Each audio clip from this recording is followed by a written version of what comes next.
I think anyone that we've been talking about or any of our friends or acquaintances that we're thinking about, I don't think any of these people have just zero pain and they're completely making up the whole victim thing. Like, I do think there's real pain there, and there's most likely legitimate pain there as well. It's just that there's kind of this perfect storm where it gets really skewed and exaggerated. And exaggerated victimhood in particular, I think it's one strategy, again, for being heard in an extremely noisy, busy, distracting landscape like social media or the internet, for instance. Saying something like, I had a friend who was really close to me and they behaved in this way that really let me down and really hurt my feelings. It may not get the same attention and care from others or from the algorithm as saying something like, oh, this fake friend betrayed me and they stabbed me in the back and they're dead to me now. And if you want to stay my friend, you better stop being friends with them too.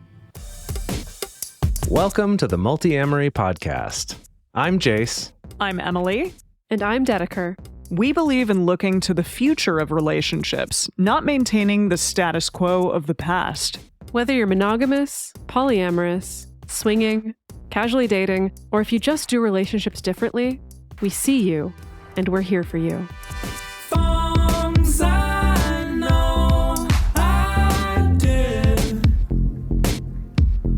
Forcing me to form myself to fit. On this episode of the Multiamory podcast, we are diving deep into the world of drama. Have you ever met someone who just seems to thrive on it? Or maybe you've seen a bit of that drama lover in yourself. You could think of this episode as the sequel to our episode 436, where we unravel the behaviors, the whys, and even the science behind people who need drama in their lives. If you're interested in learning more about our fundamental communication tools that we reference on this show, you can check out our book, Multiamory: Essential Tools for Modern Relationships. It covers our most used communication tools for all types of relationships, and you can find links to buy it at multiamory.com/book, or you can get it wherever you buy books. Who's a drama? Who is a drama? Who is a drama person? Do you know any drama people? And I don't mean like all us theater kids, obviously, but like someone in your life. Who's a dramatic person? You don't have to name names. I'm thinking more like archetypes. Archetypes. Yeah. Okay. Unless you want to drag someone by name on the show, I'm not going to say their name. And this person is no longer in my life. Actually, they were the subject of the episode that we did on friends kicking you to the curb. This is one of those friends, but this is also a person. When you say like a person who is dramatic and who loves drama, this is the person that I think of for sure. We're going to talk about things like victimhood and feeling as though they're continually the victim, and somebody who just wants to talk about all of the ways in which they were wronged, stuff like that, and then kind of stirs up some shit over and over again, makes things, I feel like, into bigger things than they actually are, doesn't have really good ways of expressing themselves. I don't know, just all of those things to me are very much this person, and they're no longer in my life. And so after that person, I'm like, I don't really know a lot of dramatic people anymore. And it's actually kind of nice. It's interesting, the way that I feel like I have more people in my life who would fall into the category of being dramatic by wanting to just kind of stir up shit and see what happens, rather than being complainy or being the victim of things or saying they're being treated poorly, but more just that they want to kind of throw some drama onto some other people and then kind of step back and just sort of see what happens. Whoa. I feel like I see that behavior more often. Fascinating. And I think mine is a slightly different flavor when I think about particular people. Yes, like I think about someone who, maybe this is a little bit of the complaining thing, but more of like someone who really telegraphs their problems and telegraphs the ups and downs of their life to the world. Most of the people that I think of as being the most dramatic are also people who maybe have an internet/social media addiction. Like they're on there constantly talking about all of the twists and turns of their day, maybe making big sweeping statements. Like I know some people who have been like, I'm quitting Instagram. Goodbye, world. And then they're back on it a couple weeks later because they can't, so that kind of feeling, like someone who really wants to bring everyone along for the ride of all of the plot twists of their day-to-day life. I do know people like that. Yeah, for sure. We have mentioned on the show before this feeling sometimes like you need to create a press release on social media for every significant thing that happens in your life and in your relationships. And yeah, I think that might be related to that need for drama of everything's got to be a big declaration, a big, oh my gosh, I've figured out this thing and I need to share it with everybody and I need to get people's reactions and be up in the thick of it. Yeah, so I have been sitting on this episode for a while because of something that I came across when I was looking at research studies for a different episode, like last year. And I sat on it because I didn't know how to do this episode without it just sounding like I was vague booking or like subtweeting somebody the entire time or whatever it is when you do it on a TikTok or a podcast these days. Because for me, and I think for all of us, there's very particular people who come to mind that I would label as like a very dramatic person. And we're going to dive more into like what the science says about this. But I thought we started out on maybe a fun note and hear what comedian Chris Fleming has to say about it. So to give a brief intro to Chris Fleming, he's one of my favorite comedians right now. He made that song a few years ago called Polyamorous that was sort of satirizing polyamorous relationships. It starts out with a line, just because I have bad hair doesn't mean that I'm polyamorous, which some people in the non-monogamous community were very offended by. I love it and think it's hilarious and think he's just like way spot on about a lot of the tropes. So if you don't know who Chris Fleming is, that's who it is. If that sounds super offensive to you, don't Google him. If that sounds hilarious, go Google him. But in the meantime, we're going to listen to just a little clip from one of his latest stand-up. You know that thing where the most toxic person you've ever met over-relates to woodland creatures on social media? I call it vibe dysphoria.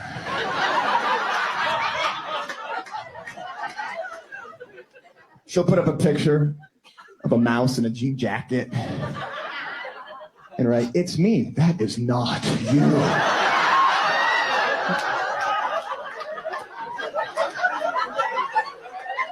I don't know how you got under the impression that you are a mouse in a jean jacket. You are an eel with a gun.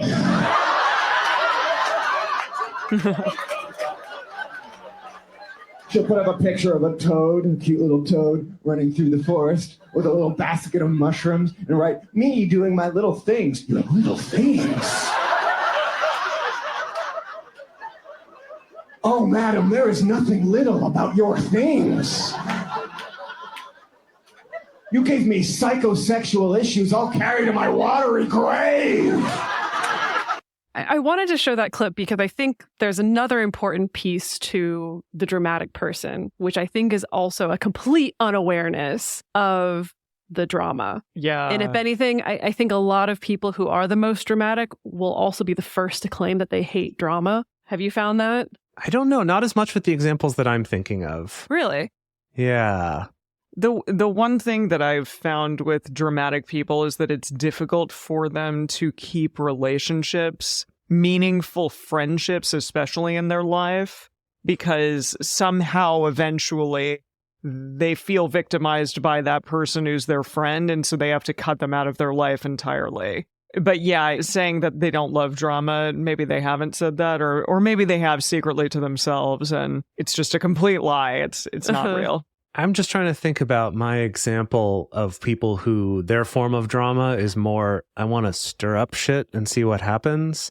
I guess sometimes I could see that being expressed of, gosh, can't believe people are so reactive, or gosh, people get so bent out of shape over little things, but they're kind of constantly doing stuff to try to get that reaction from people. And will even sometimes admit that that's why they're doing it, and yet also be like, well, it's their fault for reacting so strongly to these things. So before we go too far down the rabbit hole of just complaining about dramatic people in our lives, I want to reiterate that this episode, it could be for helping to recognize someone in your life, or it could be for recognizing yourself. I like to think that this episode is maybe the spiritual sequel to episode 436, where we were examining whether or not you could be the toxic one. in a particular dynamic. And I just want people to open their ears just a tiny bit to, you could also be the dramatic one in this particular instance. And don't worry, whether it's someone else in your life or whether it's you, in the last half of the episode, we're going to be talking about takeaways and what we can do about all of this in order to help everyone feel a little bit more empowered, less victimized, more able to communicate effectively. So with that said, I'm going to dive straight into the research because according to science, quote unquote, need for drama is a real personality trait. It's actually considered a set of personality traits. So need for drama, or as it's shortened to is NFD, it's defined as a compound personality trait that involves 3 factors: interpersonal manipulation, impulsive outspokenness, and perceived victimhood. Most of the information in this episode today is coming from a research study done by Scott Frykowski and 16 other scientists as well, but Frykowski seems to be the one who's leading the charge on this particular field of study. But the study is called Developing and Testing a Scale to Measure Need for Drama. This was published in 2016 in Personality and Individual Differences. So what Frykowski has been doing is literally trying to develop a scale so that we can measure someone, essentially put them up to a yardstick of how high is their need for drama, or, how many of these particular personality traits do they have? And so this particular study, it's gone through many different iterations. It started with doing qualitative interviews with people, asking them to, like we did at the top of the episode, to think about a person in their life, a friend, a family member, a classmate, an acquaintance who is very dramatic or prone to drama, and then having them describe that person in as much detail about their personality and their behaviors. And then from there, they started to extrapolate out, kind of making a scale with more statements on it, and more points at it, fewer points on it, and kind of really condensing down to what they found were these primary traits of a dramatic person. So we're going to get more into those specifics, but just to talk a little bit more about some of their findings, they found that someone who has high NFD or high need for drama may be characterized by having a chaotic life, having difficulty maintaining healthy relationships, like you mentioned, Emily. I was like, check. Yeah, check. Having a very external locus of control. And what that means is basically having a perception that there are very few things within your control, that things happen to you, which can help to lead into some of that perceived victimhood, and that things outside of you are happening to you and you don't have a lot of power or control to influence them. They found that high NFD personalities and individuals, it was often a predictor of things like cyberbullying behaviors, or a predictor of broadcasting problems on social media, and also what they called quote unquote workplace deviance behaviors, which involved things like manipulation or gossiping or stirring up office drama or getting really caught up in the office drama, things like that. Much like what we talked about in our Are You the Toxic One episode, I think it's really important to remember that these are traits that any of us can and do exhibit from time to time. We can all be toxic, we can all be dramatic in our lives, and there may be points in our lives or people with whom we are more or less toxic or dramatic or whatever. And that's perhaps just kind of the way in which you may have certain friendships or may interact with your family members or your mom or whomever. I think it's okay if you are one of these people, or if you see yourself perhaps within the traits that we're talking about in this episode. And we are going to discuss ways to maybe change that or alter it if that is something that you want to do as well. Yeah, again, I feel like I always want to balance out the alienation that can happen when we're talking about these sort of things. I remember years ago, Kathy Labriola told me something, and I don't remember if she told me this one-on-one or if she mentioned this one of the times that we had her on the show. I don't remember, but she talked about being a therapist and working with clients, and how doing that sort of work, there has to be a part of you that does love drama and gossip. Interesting. Huh. That was her opinion. I think it's true. It's definitely been true for me. It's like that. There has to be some of that in there to keep you interested in hearing people's problems day after day after day and not being bored by them. And I've really thought about that a lot over the years, especially as I've worked with more and more clients, where sometimes that is what keeps me coming back, is of course I want to help people, but I think there's something in our human nature. This week? Yes. It's like, oh my God, tell me the mess. I love mess. Give me the hot goss. Yes. It's funny, actually, because I was just having a conversation. Well, a few months ago, I was having a conversation with my little sister who was a sociology major. And I was like, ooh, hey, I think we're getting a little bit too, gossipy or something in this conversation. And I'm being a bad example as an older brother. And she shot back immediately with like, gossip is how we survived as humans. This is how we got to where we are. Don't try to stop me from gossiping. True. Amazing. It's true. So Dedeker mentioned the 3 behaviors that are associated with NFD personalities. And so we're going to get a little bit into each of those, including why they happen and what to do about it. So the first one is interpersonal manipulation. So this trait is characterized by a person's willingness to influence other people to behave in a manner that would serve them. We talked about this a little bit last week in terms of communication types, where we talk about manipulative types of communication. I think this maybe falls into that category of really leaning into that especially much, right? If that starts to pervade a lot of your interactions. But I think a key difference here is that what we talked about last week was about manipulating to try to get what you want. And this can sometimes be about manipulating people just for the sake of drama, not necessarily to get what you want. So they come from a slightly different place. So examples from the NFD scale questionnaire, and these are all those types of questions with the Likert scale where you say how much you agree or disagree with those questions. Some of the examples are, I like to argue with others, or it's fun to rile people up, or I do things to see how others react, or I play people against each other. So all of these come from this desire to manipulate other people into chaos rather than just to do what I want. But it's kind of to amuse me or maybe a little bit to get what I want. But there's like this little extra, I just describe it as chaos that's in there. Yeah, it's funny you use that word because it's calling to mind a friend of mine who I would not think of as a dramatic person. However, I do think of him as like very high in this interpersonal manipulation. Like I always thought of him as true chaotic neutral, honestly, where it's literally just about the chaos. It doesn't come from a bad place, but it doesn't necessarily come from a good place. It's literally just like I am stirring things up. I am kicking the hornet's nest. And sometimes that was really fun to be around. And sometimes that was really unpleasant to be around with this particular person. The next trait is impulsive outspokenness. So this is characterized by a person having this compulsion to speak out and share their opinions, even when it might be inappropriate to do so, and while disregarding the social consequences of that. Now, this is interesting because thanks to the internet and social media, we're at a time where I think social consequences for sharing your opinion has decreased. Hence, that has created the whole infamous sense of, oh, the internet is horrible, don't look at the comments section, is because people feel a little bit of this anonymity of, I can say whatever inflammatory thing that I want. Maybe that's starting to change a little bit, but I do think that internet culture has encouraged a sense of, well, I don't give any fucks. I'm just going to say what I want to say. So they included this statement, I wait before speaking my mind, and that one was reverse scored. So if someone said that, they're likely to say, oh yeah, I strongly agree that I wait before speaking my mind, that would kind of decrease points on the need for drama scale.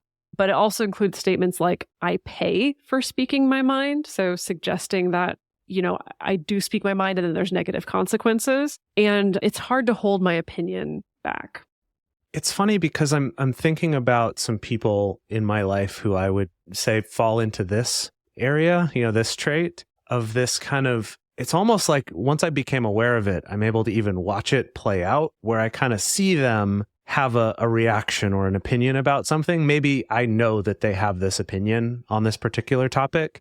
And if it comes up in conversation, whether that's at work or with friends or with their partner or whoever, I kind of see them go through this moment of having the thought, having the thing, not having a chance to say it, and then being like, oh no, okay, I've got to say it now. And then maybe it doesn't get acknowledged enough, so they say it again, maybe louder the second time, where it's like this.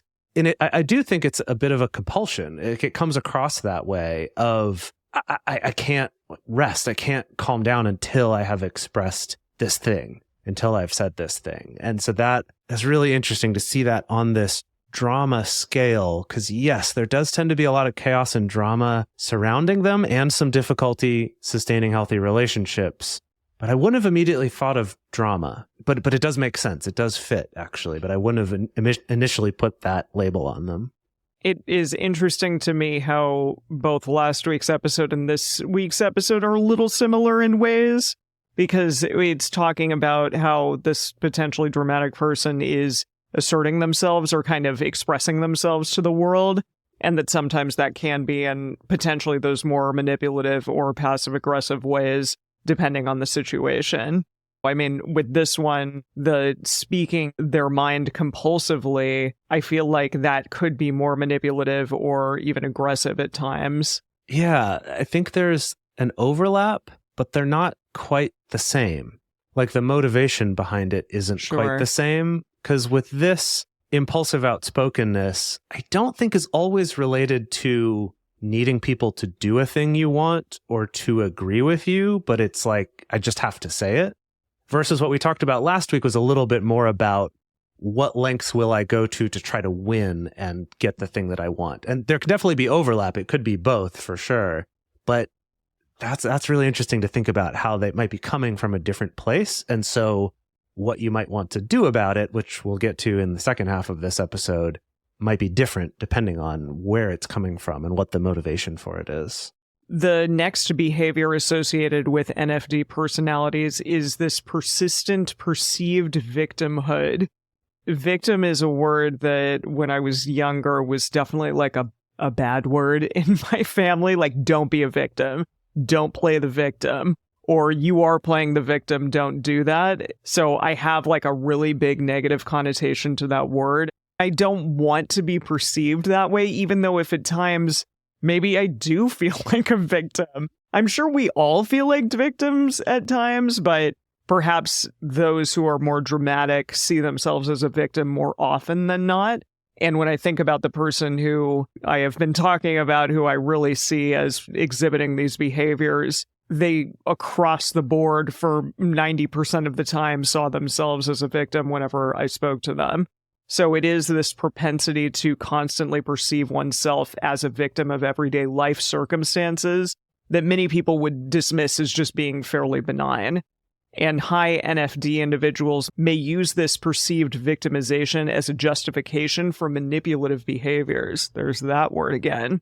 Mm-hmm. So some of the things that were talked about on the NFD scale included, many people have wronged me. I wonder why crazy things happen to me. People are out to get me. I hold my head high because no one will do it for me. Yeah, that was a weird one. Yeah, that's a weird wording on that question. Yeah, it is a weird wording. Goodness. And then people talk behind my back. Yeah, that one's a big one. Gosh, I'm thinking of somebody who is a friend who I've worked with on a few projects, who on social media especially will talk about all the ways in which other people are talking about her behind her back. And I'm like, are they? Like, is this reality? Is this real life? Like, I don't even see that in anything that you're showing on social media. So it's just strange that they kind of present their reality in that way. It's weird to see the juxtaposition between what an outsider deems to be reality versus what the person who it's being done to sees as their reality. Well, yeah, and that's the funny thing about this, right? Is that it's unlikely that this person is thinking, oh, I'm going to put on this air of victimhood and that's how people are going to feel sorry for me. I don't think these things happen at the level of conscious thought necessarily. Yeah, probably none of them do, I'm assuming. Yeah, probably none of them, really. It's funny, though, because I think for a long time, anyone that I've followed online, whether I know them in real life or not, or if they're just an acquaintance, anyone who talks about, specifically for me, so it's funny that for you, Emily, victim and victimhood is like the sort of the trigger word. For me, anyone who talks about fake friends, quote unquote fake friends. Interesting. Anyone who complains about fake friends, that I'm just like they're saying my friends pretend to be friends, but they're all talking behind my back and stabbing me. Yeah, talking behind my back, or they've all betrayed me me, or like I don't have time for fake friends. Chill. Yeah, that's like a flag to me where I'm like, "Hoo boy, I don't know if your fake Interesting. friends are the problem. I suspect that something else is going on here." As you were describing this, Emily, what was coming to mind for me is almost like it's either a different facet of, or maybe the opposite of, entitlement. And there's kind of this thing of that external locus of control versus internal. Am I in my situation because of things entirely out of my control? Or am I in my situation because of things that are in my control? And I think that we're talking about it being skewed to saying, oh, it's all external, right? This is all society's fault or other people's fault or whatever, that I'm struggling or that I'm feeling sad or that, whatever is difficult, kind of that victimhood thing. But then we can see kind of this other extreme where someone has it really good in life and they can attribute it all to things that they did and not acknowledge the luck and happenstance and randomness that contributed to where they are in life. And I almost see it as kind of the opposite side, but of this similar trait of unrealistically, like not having perspective on how much is actually in your control versus what's not. Yeah, we probably have to acknowledge that all of us have certain sets of privileges and all of us have certain sets of disadvantages, and that there are many factors to how well we're doing in life or not, I guess. We're going to take a quick break to talk about how you can support this show. If you love this content and want it to keep coming out for free every week, just take a moment, check out our advertisers. If any of them seem interesting to you, go check them out. It does directly support our show if you use our links and promo codes, stuff like that. Also, if you go to multiamory.com/join, you can get information about joining our private communities there and also support the show while you do it. All right, folks, we're back, and we're going to be talking about why someone may resort to these behaviors or what context may produce this sort of personality trait. Again, this is all in service of trying to not tell the story that, oh, dramatic people, they're just evil and bad and they're rotten to the core. That's why. Again, these are all traits that all of us can exhibit at different times. And I found this really interesting quote when I was researching this episode. This was by a journalist, Oliver Berkman, and this was just a little like editorial in The Guardian that only happened to slightly mention need for drama personalities. It wasn't really about that, but he was particularly writing about politics. And I really liked this quote. He says, "If more and more voters seem to be choosing disruption or demagogues for the fun of it, maybe that's because causing drama is the last option open to those who feel powerless." Again, I think that's the root of so many of these things, that if you feel powerless, if you feel like there is no way that you can control or affect something that feels so huge and so painful, that sometimes stirring up some shit is the best that you got, or yelling about how persecuted you are is all that you have at the end of the day. I see this show up in some of the frustration with things like capitalism or patriarchy or whatever that result to this, like, we've got to burn it all down, revolt, violent uprising, let's destroy the whole system kind of thinking. And I think there's a similar element there of, I feel so powerless in this situation against this thing that seems so huge, and that maybe me and my friends are the only ones who see this problem. So there's nothing we can do besides just the most chaos we can. At the same time, I feel like sometimes this makes sense. I talk about this a lot in my personal life. If you keep running into the same problem over and over again in a relationship or even in your own personal life, sometimes just doing something dramatically different just to shake it up can actually be really helpful. But I think that there can be this kind of less productive, maybe more toxic, dramatic version of that. That's what's coming up here. On this subject related to that is that impulsive outspokenness may be a sign that a person feels perpetually unheard or misunderstood, or worried that if they don't just jump in and state their opinions, that no one's ever going to ask for their thoughts or their opinions. And so they have to thrust those in or throw those out to the world, or feel that compulsion to say it, because if I don't say it, no one else will, and no one thinks this, and no one's going to let me say it if I don't jump in. And I think something that's challenging there is, if you are someone who does have that tendency to need to jump in with your opinions, people will ask for your opinion less because they know you're going to give it anyway, and they're probably tired of hearing it because you felt that compulsion to jump in so often. I know that might seem harsh to say, but again, I'm thinking of some of my friends that fit this category where I'm like, yeah, I'm not going to go out of my way to ask for their thoughts on something because I know they're just going to give it to me whether I want it or not. Wow. And so it can lead to a little bit of a, self-fulfilling prophecy or a little bit of a cyclical situation. Interesting. I never thought about it that way. And I do find it interesting that outspokenness is one of the things that people look at when they're trying to figure out the traits of people who are dramatic. Because I think people can be outspoken without being dramatic, but it is interesting that the most dramatic people do tend to often be very outspoken. They'd have to have their thoughts heard regardless of whether or not you ask for it or want to hear it, like you just said, Jase. There was a study done by Liu and Frankowski in 2020 called The High Need for Drama Individuals May Interpret Their Manipulative and Impulsive Behaviors as Self-Efficacy. It was published in the North American Journal of Psychology. Now, we've talked about self-efficacy before on this show. It's been a little while. Just to reiterate, it refers to a person's belief in their own ability to complete tasks and reach goals. It is a self-evaluation of one's competence and capability to successfully perform activities and exert control over events. And this study found that there was no direct correlation between NFD and self-efficacy. However, people with the most and least dramatic tendencies felt higher self-efficacy than those in the middle. Oh, that was fascinating. That's on the bell curve. On either end, yeah. The researchers suggest that high NFD people may see their behaviors and coping mechanisms as competence, getting what they want, and getting shit done, which reinforces their behavior. Getting shit done was my phraseology, not the researchers. Love that. Oh, man, I wish that was in the study. So, wow, that's really interesting because this idea that drama is getting shit done, that these dramatic things to them feel as though, okay, I'm doing something. I can assert control over this thing that I'm concocting in my mind is happening or whatever. I don't know. I'm just trying to wrap my brain around that.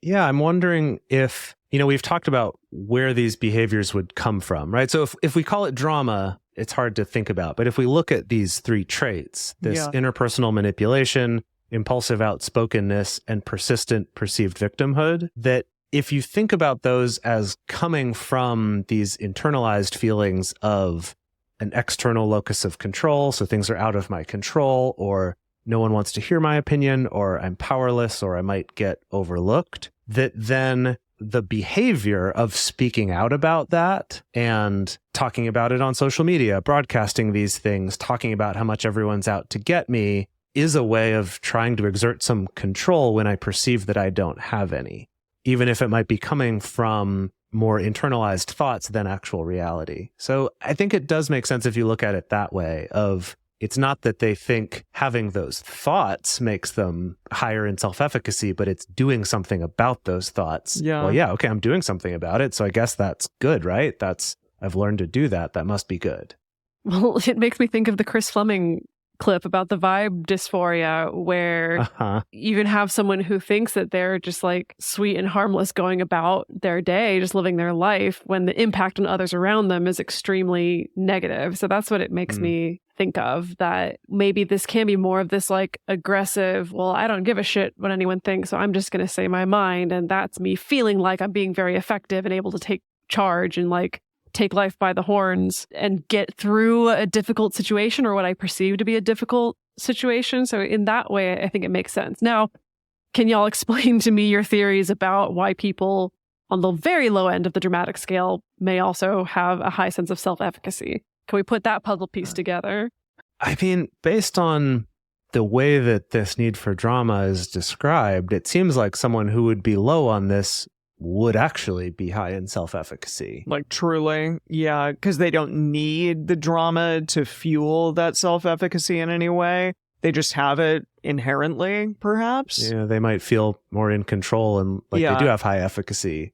So it said that there was no direct correlation between NFD and self-efficacy, meaning that whether you're high in NFD or low in it, there was no connection to self-efficacy. It seemed like NFD wasn't necessarily a predictor of whether or not you would have high self-efficacy. And I think because of this, because they found that people who were both high and low had the highest sense of self-efficacy. So if you find that, I think if those are your findings, you can't make the conclusion, oh, someone who has a high NFD also has a high sense of self-efficacy, because you have a lot of examples to the contrary. I wonder if people who scored really low on the NFD, because if you look back at the questions that they were answering, things like, I like to argue with others, it's fun to rile people up, it's hard to hold my opinion back, people are out to get me. I could see if you answered very low on all of those, that it feels like, yeah, I'm so intentionally not dramatic. That must be because I'm high in self-efficacy, that I've really got this figured out, that I'm not engaging in this drama. I almost feel like when you score really low on that, maybe it's because you're really taking a stand on these things, and that's what helps you feel like, yes, I have high self-efficacy. I'm making a strong choice here. Yeah, it makes me think of, I'm going to blow my own horn here for a second, but, well, okay, but it makes me think of times when I've been really pissed off with somebody, whether it's somebody online or one of my friends or a partner, and I'm just like really ready to fly off the handle with an outspoken opinion that's maybe inappropriate. Times where I have been like, okay, I need to pause. I'm going to walk away, because I know, even though I'm pissed off right now, I know that I have the skills to communicate this better. Or I know in this relationship, I have a channel of communication where we can work this out in a better way. And so as good as it would feel right now to just pop off on this person, I'm going to choose to not. Now, that's not always how that goes for me, but that's what it makes me think of. It's like the moments when I'm tapped into my own self-efficacy helps keep me out of trouble. But I could also see, on the other hand, if I really let someone have it, me being like, look at what I just did for myself. Yeah, look at what I just did for myself. Yes. Yeah. I stood up for myself. In the research, they've also found that people with a high need for drama tend to have lower self-esteem, and that they often act in these manipulative and impulsive ways, which may be techniques to try to compensate for feeling bad about themselves. So this relates to last week where we talked about some of the behaviors like passive-aggressive coming from a place of feeling really disempowered. And so I could see in a similar way that this is showing up, but with low self-esteem of, okay, this is a way I'm trying to counter that feeling that I have. I want us to talk a little bit more about victimhood. We probably should have said some of this earlier, because I do think that talking about victimhood is tricky. We live in a society that is largely built on oppressing and victimizing at least somebody at any given time. And there are many people who live at the crossroads of constant victimization. Sometimes that's enacted by an individual, like if you're in, let's say, an abusive relationship or a toxic workplace. Sometimes that victimization is enacted by systems of oppression at scale. And so also what makes this tricky is that sometimes individuals or these larger systems can actively gaslight the people who are the most negatively affected by them. Classically, someone who is abusive can be really manipulating the situation to make it so that the victim questions whether or not they're actually a victim here, right? And same thing that can happen at a grander scale. So bear in mind that the purpose of talking about this perceived sense of victimhood, it's not to suggest that anybody's pain or grievance is not real or not legitimate. I think anyone that we've been talking about, or any of our friends or acquaintances that we're thinking about, I don't think any of these people have just zero pain and they're completely making up the whole victim thing. Like I do think there's real pain there, and there's most likely legitimate pain there as well. It's just that there's kind of this perfect storm where it gets really skewed and exaggerated. And exaggerated victimhood in particular, I think it's one strategy, again, for being heard in an extremely noisy, busy, distracting landscape like social media or the internet, for instance. Saying something like, I had a friend who was really close to me and they behaved in this way that really let me down and really hurt my feelings. It may not get the same attention and care from others or from the algorithm as saying something like, oh, this fake friend betrayed me and they stabbed me in the back and they're dead to me now. And if you want to stay my friend, you better stop being friends with them too. That sometimes, unfortunately, kind of the systems that we are living in online can encourage this exaggerated victimhood. Yes, and the algorithm really rewards this extreme level, like this kind of hyperbolic level of not just victimhood, but any sort of opinion. It makes a lot of sense. And I think it also fits with a culture of not taking feelings seriously sometimes. Like we've talked about that before with wants versus needs, that there's a similar thing of, if this isn't a need, then no one's going to listen to me if I express it. And I could see that show up in relationships when people talk about them online of, yeah, if I was hurt or betrayed or really disappointed by this person, saying that's not going to get as much as this person's a narcissist or they're an abuser, or whipping out that stronger language in order to get the reaction and the support that in a better world, maybe one that wasn't so much focused on social media, but more actual communities of people that know each other, saying, hey, I was really hurt by this person and disappointed by them, would actually be received with the type of care that that person actually wants. This whole thing makes me think about the moments in my life where people have said to me, okay, you're playing the victim or you're acting like a victim and it's not attractive or whatever. That there are moments when we can feel victimized and when we also can just be in a state of feeling a little sorry for ourselves. And that to me, I think that that's okay.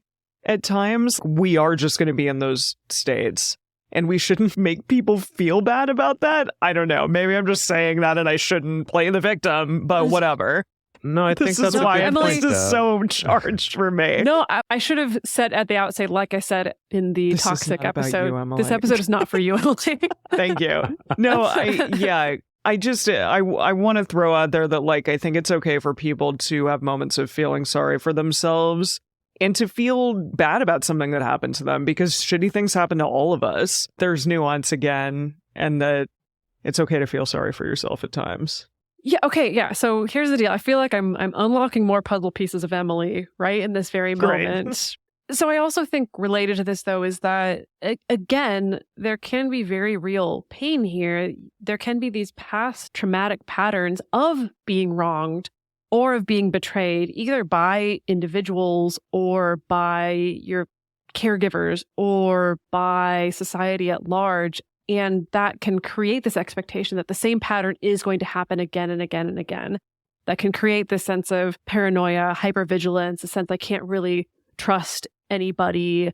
Or if I do start to trust somebody and open up to them, I'm going to sabotage it in some way because I'm just like scanning for when they're going to betray me. And so I need to get rid of them. You know, like all these sort of weird behaviors can come out of real trauma. Like I do think that can be part of the like constant perceived victimhood piece. So with all of this, we should be asking ourselves, what can we do about it? Are there any antidotes? And as Dedeker spoke about at the beginning, we're going to be talking about this in relation to if you're thinking that this whole episode described someone that you know versus if it describes perhaps traits that you yourself embody. So if this describes somebody that you know, the first thing that you can do is generate some compassion when you're ready. Now, I will say a person like me, for instance, sometimes generates a little bit too much compassion to where they can potentially be walked all over if they get into a situation where they're being really giving or giving a lot of their time, for instance, to a person who does tend to exhibit super high need for drama traits. I think that this is a balancing act to a degree, and maybe set some personal boundaries for yourself in terms of how to deal with that person or not. Because I wasn't great about that with the person who I've been describing, and it backfired in my face really badly at the end. So yeah, so just be aware of that. But understand also that these behaviors have probably an origin point from trauma or feelings of powerlessness or coping with pain overall. And if it's appropriate to the relationship, if this is a romantic partnership or a close friendship, you could ask curious questions to seek understanding from this person about their history and their inner world. But if you've been burned by this person repeatedly, it is really okay to have boundaries and take space. Truly, it's fine.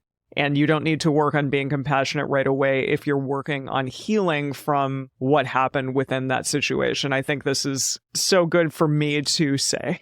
Yeah, it's related to something that we talk about a lot when it comes to breaking up in romantic relationships of it's possible to have compassion and empathy for this person and to understand that this comes from a real place of pain for them or trauma, and have compassion, and also say, I can't be in this relationship because of how it's negatively affecting me.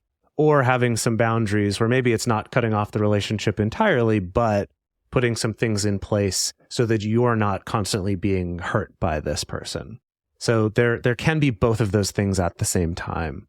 Going along with that is a concept of validating the feelings behind what they're saying without validating the invalid parts or the exaggerated parts. So an example of this would be validating that your friend feels frustrated or unheard or powerless versus validating their belief that everyone at work is ganging up against them.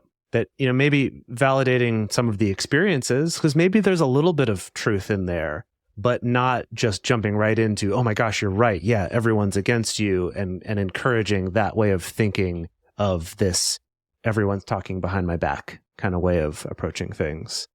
And then, as we were mentioning, having boundaries for yourself. So being clear with yourself and then also with this person about what types of conversations you'll engage in versus which ones will you dismiss yourself from. And maybe that involves taking some space away from that relationship, even on a short term, just so that you can figure out what those boundaries are, or kind of get yourself regulated again so that you can engage with this person. This is something that can be difficult, but the more you can communicate this up front, the more you give them a chance to receive it and to understand it. And it may still not land. They may go, well, if you're not going to be there for me for all of these things, then screw you. You're out of my life. And there's nothing that you can do about that, because your only other option is staying in a situation that is negative and bringing you down and harming you by continuing to engage in these things. So there is that possibility, but by trying to have boundaries that you express kindly to them, maybe they'll react badly at first, but they might eventually come around to understand, okay, yes, I want to have this person in my life still, so I'm going to do my best to respect their boundaries. So there's going to be a little bit of a push-pull there. It's not easy, but it is really important for your well-being, and I would say for theirs as well. Now, if all of this that we've talked about in this episode feels like perhaps you're on the side of being a dramatic person, maybe if you find that this all describes you a little bit, that's totally okay. But you could take some tactics to at least examine that a little bit, especially if you find that, hey, maybe I want to start easing into the other side of the scale to be not as dramatic of a person. So the first thing you can do is get someone who can be a nice little vibe check for you. Like we said in the toxic episode, be explicit with a friend or a therapist that you're wanting someone to give you a reality check about what might be going on in your life. Also, this outside perspective can help you get clarity on what it is that you actually want or crave.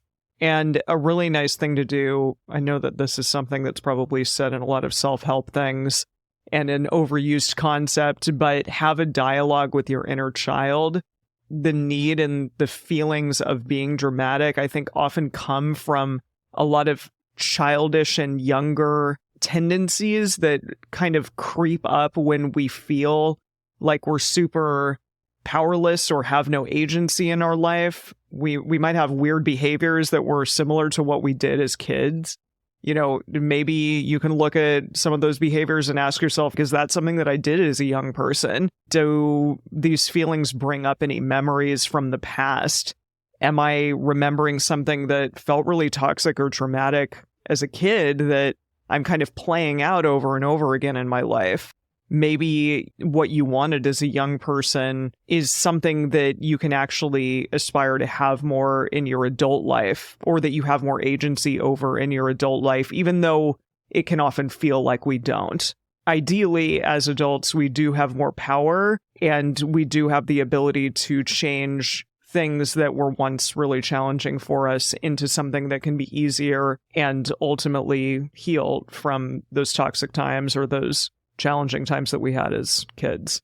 So something I think I've learned about myself, that the times that I think I slip into the most drama or dramatic behavior is when my toes have been stepped on in some way, or when I perceive that someone has slighted me. How dare they? Where sometimes it's hard for me to let that go. It can be easy to really dwell in the offense, whether that's a perceived offense or a real offense. So I think it is helpful.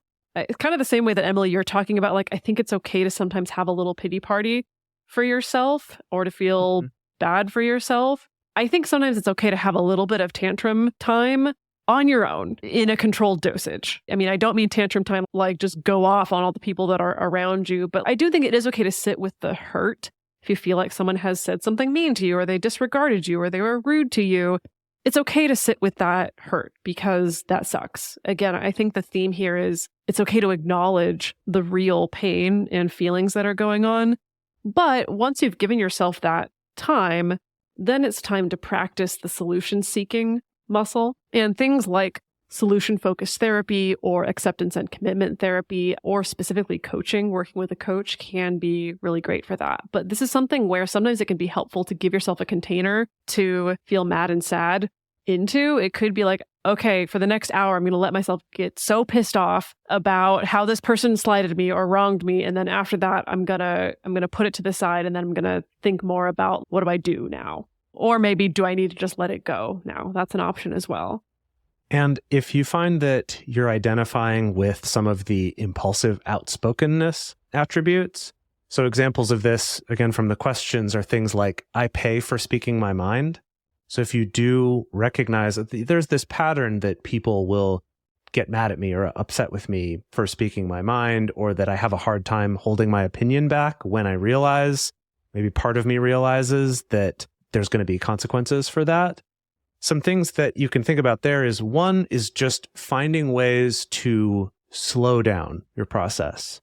So journaling your thoughts. I know we've talked about that a lot, and that might not seem practical in all situations, but by doing it when you can, like an example would be if this were an interaction in social media or through email, maybe there was a work email or in your group of friends on your text thread or something, where you're not face-to-face with someone and you do have a little time to first get those thoughts down somewhere else that you can't accidentally press send on. I will sometimes start writing my reply in the email and then be like, oh God, and I'll select it all and cut and paste it into Notepad or some other program that doesn't have a send button, just to protect myself from myself, right? To have that moment to get it out first, so that then you can think about, okay, what are actually the key parts of this that I want to express? And if I do want people to listen to this, how can I express it in a way that will be easier for them to listen to? Right? And that's maybe a whole other topic relating to some of the other communication tools and things from our book and that we talk about on this show. And related to that is considering your intention in speaking, is to ask yourself that question of, why do I want to share this? And if you really don't have an answer besides just, oh, well, I just want to be sure they hear what I think about this thing, or they need to know this opinion, maybe that's a cue to go, okay, why might I do this in general? And again, to go back to that thing of, okay, can I write some of this down and figure out, why do I feel like I have to share this? Is it because I feel like I'm not being listened to? Is it because I'm worried that they're going to do something wrong if they don't hear my opinion? Or might this be something about how I was raised? Again, going back to that, talking to your inner child of, was this something that was either encouraged or was never allowed? And so I feel like, well, now that I have the chance, I finally need to do it. And then to go back to Multiamory episode 430 about honesty and looking into, how we can communicate in a more compassionate and clear way rather than just stomping on people with these opinions. Now, lastly, if you're not sure if this is you or if it's someone else, or you feel like maybe this is sometimes me, maybe sometimes it's the other person in the dynamic, or if you're just in a dynamic where there's a lot of drama, but you can't quite pin these behaviors down to a particular person, we really recommend that you go in the way back archives of Multiamory. Go listen to episode 187. That was when we did a deep dive into a concept known as the Karpman drama triangle. So especially if you're in a situation right now where there are 3 people, so common to see this playing out with triads or people who are in certain dynamics with their metamors, 3-person dynamics, a lot of drama can show up in particular. Go listen to that episode because that may give you some more clues about what's actually going on there. Okay, folks, so we want to hear from you. If you go check out our Instagram stories this week, we are asking the question, how do you know when you're being dramatic? I want to hear about you. I don't want you to hear about other people in your life. How do you know when you yourself are being dramatic? Looking forward to hearing your responses. Also, the best place to share your thoughts with other listeners about this episode is in our episode discussion channel in our Discord server, or you can also post about it in our private Facebook group. You can get access to these groups and you can join our exclusive community by going to patreon.com/multiamory. In addition, you can share with us publicly on Twitter, Facebook, Instagram, or TikTok. Multiamory is created and produced by Jase Lindgren, Emily Matlack, and me, Dedeker Winston. Our production assistants are Rachel Shenowork and Carson Collins. Our theme song is Forms I Know I Did by Josh and Anand from the Fractal Cave EP. The full transcript is available on this episode's page on multiamory.com.